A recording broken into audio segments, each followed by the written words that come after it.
মধ্যপ্রাচ্য জুড়ে চলছে তৃতীয় বিশ্বযুদ্ধ। আমাদের হাতে এসেছে যুদ্ধের এক গুরুত্বপূর্ণ আপডেট আন্তর্জাতিক সংবাদের শিরোনাম। শুরুতেই থাকছে মধ্যপ্রাচ্যে শক্তির নতুন সমীকরণ। ইরানের কূটনৈতিক চালচিত্রে চাপে এবারে যুক্তরাষ্ট্র। এবারে জানিয়ে দিব ইরান যুদ্ধ ঘিরে কৌশল বদলাচ্ছে যুক্তরাষ্ট্র, টার্গেট শীর্ষ নেতারা। আরও জানাবো কেন থামছে না ইরান যুক্তরাষ্ট্র যুদ্ধ, জানা গেল এর আসল কারণ। সব শেষে জানিয়ে দিব হরমুজ প্রণালীতে ইরানি তেলবাহী জাহাজ জব্দের দাবি যুক্তরাষ্ট্রের। এতক্ষণ শুনছিলেন হাতে থাকা আপডেট সংবাদের শিরোনাম, এবারে বিস্তারিত। তবে তার আগে অনুরোধ রইল ভিডিওটিতে একটি লাইক এবং কমেন্ট করে জানিয়ে দিন ভিডিও সম্পর্কে আপনার মূল্যবান মতামত। আরও জানিয়ে দিন ভিডিওটি কোথা থেকে দেখছেন বা কোন জেলা থেকে দেখছেন। হরমুজ প্রণালীতে ইরানি তেলবাহী জাহাজ জব্দের দাবি যুক্তরাষ্ট্রের। হরমুজ প্রণালীতে ইরানের পতাকাবাহী একটি তেলবাহী জাহাজ জব্দ করার দাবি করেছে যুক্তরাষ্ট্র।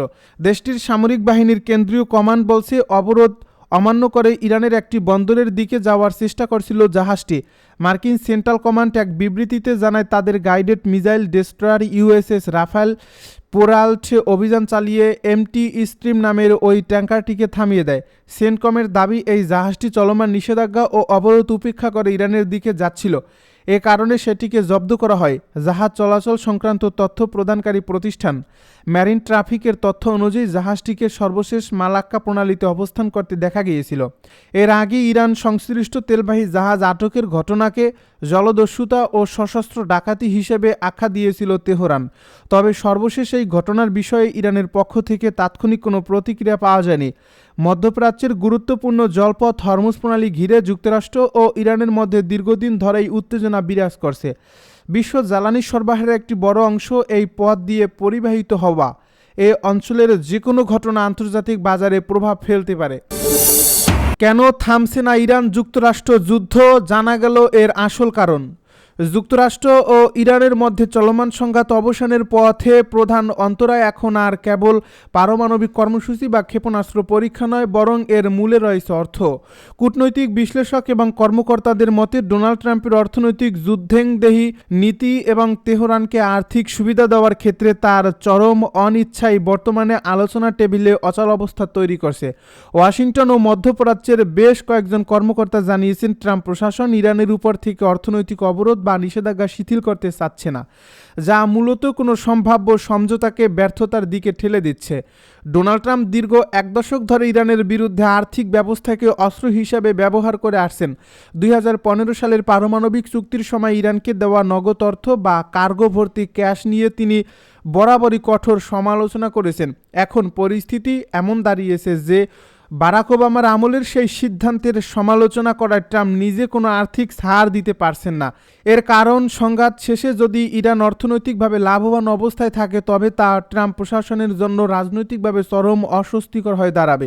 মার্কিন ট্রেজারি সেক্রেটারি স্কট বেসেন্ট সম্প্রতি দাভোস অর্থনৈতিক ফোরামে দম্ভ করে বলেছিলেন যে নিষেধাজ্ঞার কারণে ইরানের মুদ্রা রিয়ালের ব্যাপক পতন ঘটছে এবং মানুষ রাস্তায় নেমে এসেছে, যা কোনো গুলি না ছুড়েই এক বিশাল বিজয়।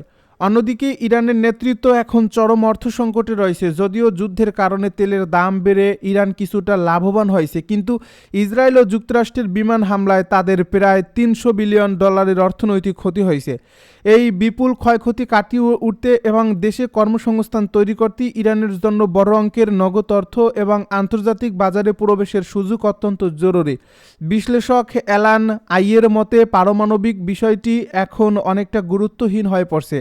আসল বিষয় হলো ইরান কি পাবে। তেহরান বর্তমানে ক্ষতিপূরণ, হিমায়িত সম্পদ ফেরত এবং নিষেধাজ্ঞার অবসান চাইছে। ইরান যুদ্ধ ঘিরে কৌশল বদলাচ্ছে যুক্তরাষ্ট্র, টার্গেট শীর্ষ নেতারা। এই মুহূর্তে যুক্তরাষ্ট্রের গোয়েন্দা সংস্থাগুলো বিশ্লেষণ করছে, প্রেসিডেন্ট ডোনাল্ড ট্রাম্প যদি 2 মাস ধরে চলা ইরান যুদ্ধকে একতরফাভাবে বিজয় ঘোষণা করেন তাহলে ইরান কী ধরনের প্রতিক্রিয়া দেখাতে পারে। একাধিক মার্কিন কর্মকর্তা ও সংশ্লিষ্ট সূত্র জানিয়েছে, প্রশাসনের শীর্ষ পর্যায়ের নির্দেশে গোয়েন্দা সংস্থাগুলো বিভিন্ন সম্ভাব্য পরিস্থিতি মূল্যায়ন করছে। উদ্দেশ্য হলো যুদ্ধ হঠাৎ কমিয়ে আনা বা ট্রাম্পের সম্ভাব্য অবস্থান পরিবর্তনের রাজনৈতিক ও নিরাপত্তাগত প্রভাব বোঝা। বিশ্লেষণে বলা হচ্ছে, যুদ্ধ দ্রুত থামানো গেলে যুক্তরাষ্ট্রের উপর রাজনৈতিক চাপ কিছুটা কমতে পারে, তবে এর ফলে ইরান আরও শক্ত অবস্থান থেকে পুনরায় নিজেদের পারমাণবিক ও ক্ষেপণাস্ত্র কর্মসূচি পুনর্গঠন করতে পারে, যা যুক্তরাষ্ট্রের মিত্রদের জন্য নতুন হুমকি তৈরি করতে পারে। এই সূত্রগুলো আরও জানায়, যুদ্ধ পরিস্থিতির সম্ভাব্য বিভিন্ন রূপ নিয়ে আগেও গোয়েন্দা বিশ্লেষণ হয়েছে। এর মধ্যে রয়েছে যুক্তরাষ্ট্র বিজয় ঘোষণা করে সেনা প্রত্যাহার করলে ইরান সেটিকে নিজেদের কূটনৈতিক জয় হিসেবে দেখবে, আর সেনা উপস্থিতি বজায় থাকলে তা দীর্ঘমেয়াদী সংঘাতের ইঙ্গিত হিসাবে বিবেচিত হবে। সাম্প্রতিক জনমত জরিপে দেখা গেছে, এই যুদ্ধ নিয়ে যুক্তরাষ্ট্রের জনগণের বড় অংশই অসন্তুষ্ট। মাত্র 26% মানুষ মনে করেন এই সামরিক অভিযান খরচের তুলনায় যথার্থ, আর 25% মনে করেন এটি যুক্তরাষ্ট্রকে আরও নিরাপদ করছে। বিশ্লেষকদের মতে এ পরিস্থিতি রিপাবলিকান পার্টির জন্য মধ্যবর্তী নির্বাচনের বড় ধরনের রাজনৈতিক চ্যালেঞ্জ তৈরি করতে পারে। মধ্যপ্রাচ্যের উত্তপ্ত ভূ রাজনীতিতে নতুন করে আলোচনায় উঠে এসেছে ইরান ও যুক্তরাষ্ট্রের দ্বন্দ্ব। সাম্প্রতিক ঘটনা প্রবাহ বিশ্লেষণ করলে দেখা যাচ্ছে, সামরিক শক্তির পাশাপাশি কূটনৈতিক কৌশলেও নিজেদের অবস্থান শক্ত করার চেষ্টা করছে তেহরান।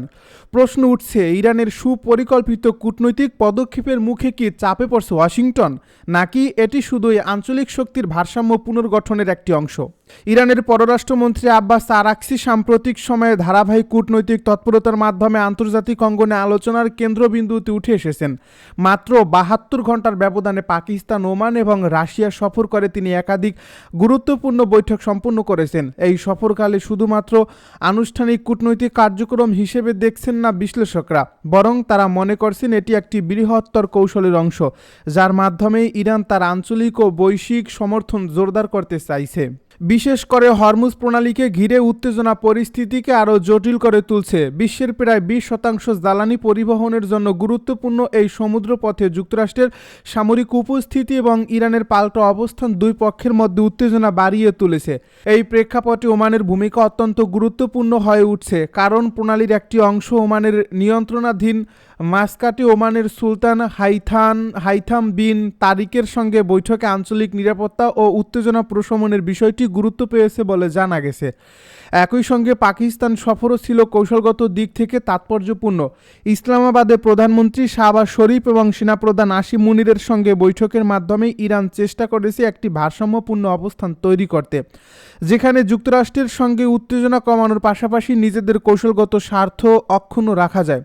পাকিস্তান দীর্ঘদিন ধরেই মধ্যপ্রাচ্যের বিভিন্ন ইস্যুতে মধ্যস্থতাকারীর ভূমিকা পালন করে আসছে, যা এই পরিস্থিতিতেও প্রাসঙ্গিক হয়ে উঠছে। তবে সবচেয়ে বেশি গুরুত্ব পাচ্ছে রাশিয়া সফর। রুশ প্রেসিডেন্ট ভ্লাদিমির পুতিনের সঙ্গে বৈঠকে ইরানকে সহযোগিতার আশ্বাস এবং কৌশলগত সম্পর্ক জোরদারের বার্তা আন্তর্জাতিক রাজনীতিতে নতুন মাত্রা যোগ করেছে। মস্কোর পক্ষ থেকে বলা হয়েছে, মধ্যপ্রাচ্যে স্থিতিশীলতা বজায় রাখতে তারা তেহরানের সঙ্গে কাজ করতে আগ্রহী। এই অবস্থান যুক্তরাষ্ট্রের জন্য একটি নতুন চ্যালেঞ্জ তৈরি করতে পারে বলে মনে করছেন বিশেষজ্ঞরা। অন্যদিকে যুক্তরাষ্ট্রের অবস্থান স্পষ্ট। তারা বারবার জানিয়ে দিয়েছে, ইরানকে পারমাণবিক অস্ত্র অর্জন করতে দেওয়া হবে না। কূটনৈতিক আলোচনার দরজা খোলা থাকলেও প্রয়োজনে কঠোর পদক্ষেপ নেওয়ার ইঙ্গিত দিয়েছে ওয়াশিংটন।